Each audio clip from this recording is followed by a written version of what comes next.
Hi everyone, Succulents Box here, and today we're going to share with you how you can spot and treat your winter damaged succulents.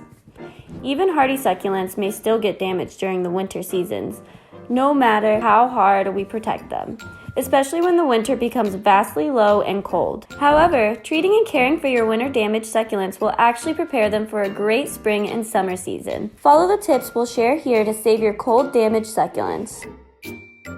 Frost damage to succulents will often result in massive cellular damage to both inside and outside of the plant. And although the damage may take about 2 to 3 days to appear, your succulents will slowly show signs of the leaves becoming wilted, which may turn brown or black over time, then eventually ends up crispy. In other words, your succulents are slowly dying at this point. Fortunately, you can save your frost-damaged succulents as long as they still have some healthy leaves left, even the ones with frozen tips. It's wiser to wait for the weather to get warmer or until you see new leaves are actually sprouting from the base of your succulent. Once you see new growth, carefully remove or cut the damaged parts using a pair of clean, sharp scissors. Make sure to disinfect the scissors to prevent bacteria from harming your plants even more. Watering newly trimmed succulents will only shock them and may even worsen the damage, so it's best to wait until all the cuttings have been calloused over.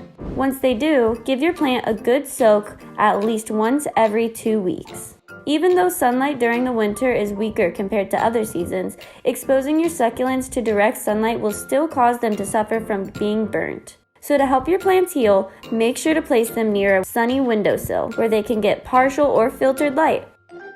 Another issue you may encounter after the cold weather is what we call the winter desiccation. This usually happens when the succulent is still trying to carry on its metabolic process, despite being rooted in a frozen ground. But worry not, this can easily be fixed. Make sure to resist yourself from removing any dead leaves you can see on the succulents until you see that their new growth pushes them away, or just let them fall off by themselves.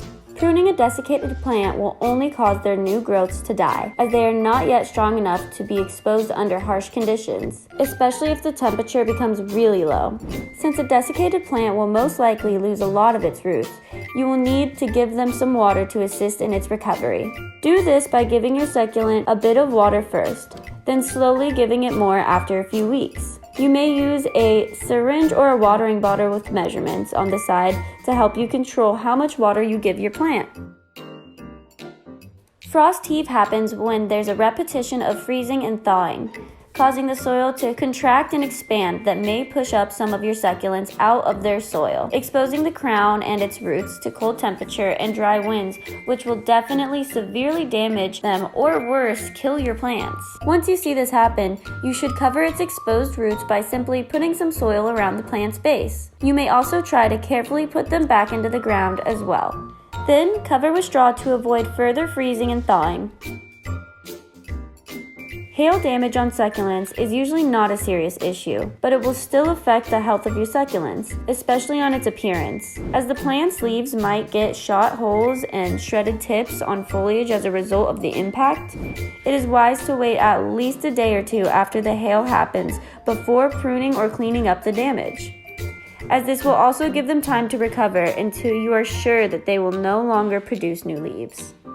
After waiting, you may now carefully clean up any debris and remove any broken stems and leaves from your succulent. Your succulents will also need consistent watering to help them heal. Just make sure to give them just enough water they need by ensuring that the top 2 inches of soil is dry before watering. You can either stick a finger into the soil or use a moisture meter to check. It's highly recommended to fertilize your affected succulents to help them grow new leaves faster. Using a grow light will not only supplement the daily light needs of your succulents to thrive during the dark winter seasons, but will also help keep them warm. A grow light with around 35 to 40 watts should do the job. And that's it in today's video. If you guys enjoyed and found these tips helpful and useful, don't forget to like, share, and subscribe to our channel. Thank you, and we'll see you again next time. For more, you can find us at succulentsbox.com or on YouTube, TikTok, Facebook, Instagram, and Pinterest.